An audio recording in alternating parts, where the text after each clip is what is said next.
বিচার পাবো? আমার বাবার সাথে কি করা হয়েছে, সে জীবিত নাকি মৃত, সেই প্রশ্নের উত্তরটুকু আমি জানতে চাই। আমি আর আমার বাবার ছবি হাতে নিয়ে দিনের পর দিন রাস্তায় এভাবে দাঁড়াতে চাই না। আমাদেরকে সব দিক থেকে কলুষিত করে রাখা হয়েছে, সামাজিকভাবে, মানসিকভাবে, অর্থনৈতিকভাবে।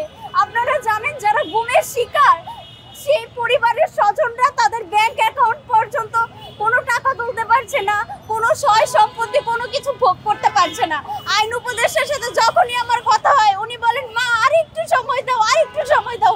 1 বছর ধরে ওনাদেরকে সময় দিয়ে যাচ্ছি আমরা, কিন্তু এখন পর্যন্ত আমাদের সামান্য টাকাটুকু পর্যন্ত ব্যাংক থেকে তুলে দেওয়ার ব্যবস্থা করতে পারেনি এই অন্তর্বর্তীকালীন সরকার।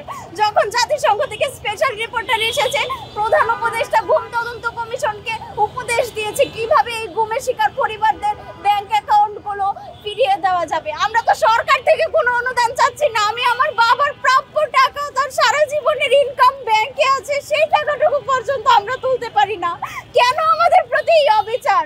47 কোটি টাকা দিয়ে যখন স্মৃতিস্তম্ভ বানান, জুলাই স্মৃতিস্তম্ভ বানান 47 কোটি টাকা দিয়ে, তখন আপনাদের জটিলতা থাকে না? আর গুমের শিকার পরিবারদের প্রাপ্য টাকাটুকু দেওয়ার সময় আপনার বান্ডেল থাকলে প্রতি সেনমানিতে টাকা বাঁচবে। বিকাশ সেনমানি বান্ডেল কিনে জিতুন প্রতি লেনদেনে। প্রাপ্য টাকাটুকু দেওয়ার সময় আপনাদের জটিলতা থাকে, অথচ এটা সবার প্রাপ্য ন্যায্য পাওনা। ইলিয়াস আঙ্কেল থেকে শুরু করে এখন পর্যন্ত যারা গুম হয়েছে, 12-14 বছর হয়ে গিয়েছে, তারা পর্যন্ত তাদের ব্যাংকের টাকাটুকু তুলতে পারেনি, কোনো জমি, কোনো সম্পত্তি বিক্রি করতে পারেনি। কারণ আমাদের এই সরকার এখন পর্যন্ত কোনো সুব্যবস্থা তৈরি করতে পারেনি। অনেক আশা ছিল আমাদের ডক্টর মোহাম্মদ ইউনূস আমাদেরকে ন্যায় বিচার প্রতিষ্ঠা করে দিবে।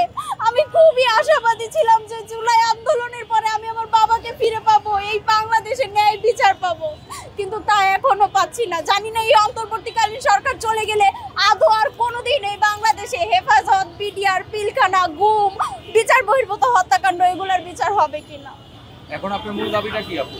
আমার মূল দাবি, আমি আমার বাবা সহ যারা গুম হয়েছে এবং বিগত এই 16 বছরে যত অন্যায়, অত্যাচার, বিচার বহির্ভূত হত্যাকাণ্ড হয়েছে, সেই সকল কিছুর জন্য যারা দায়ী তাদের বিচার করা হোক, তাদেরকে আইনের আওতায় আনা হোক। তাদেরকে যেন এভাবে আরামায়েশে রেখে বিচার থেকে বাদ দিয়ে দেওয়া না হয়, তারা যেন আইন থেকে রেহাই না পায়, তাদের যেন শাস্তি হয়, তাদের জন্য বিচারের আওতায় আনা হয়।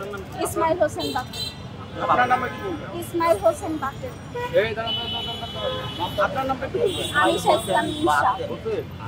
তার মেয়ে আনিশা ইসলাম। আনিশা ইসলাম ইনশা। বাবা ইনশা। আপনার বাসা কোথায়? মিরপুর। আপনার বাবা এমনি কি করতেন? ডাক্তার ছিলেন আমাদের সবাই। আবার এই কত সাল? 19 জুন 2019। আপু এই দিকটা